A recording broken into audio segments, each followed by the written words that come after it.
Hey, this is Chris. How you doing? So follow up to the business where I was talking about having to replace a network interface card. I don't know if I mentioned that I didn't know which style to get, PCI or PCIe, so I ordered one of each.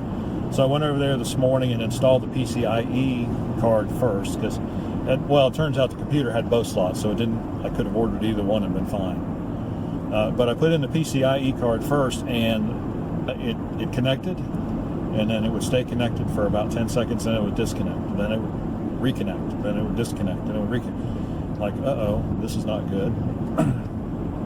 At this point, I'm beginning to think there is something wrong with the wire, and Spectrum just got it wrong. So, loaded up the driver's loaded on Windows 7, so I didn't feel the need to really use the driver disk, because the Windows drivers are more up to date than those on the disk. So I didn't bother doing that.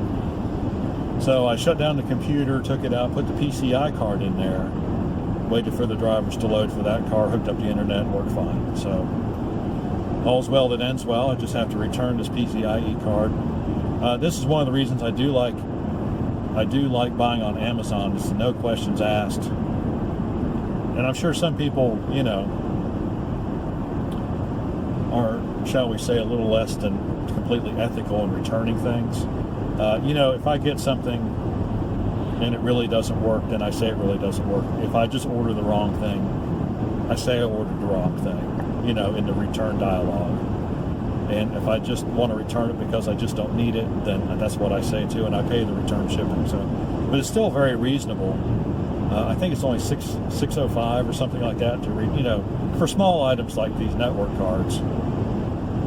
So I would get $5 back. But since this card actually did not work, I'm going to tell them it did not work, and so I'll get a full refund. So all I have to do is put it back in the bubble wrap envelope, print a label, and slide that puppy back into the post office, and usually it's UPS. Take it over to the little UPS drop-off box, and that'll be that. So a successful conclusion to a job.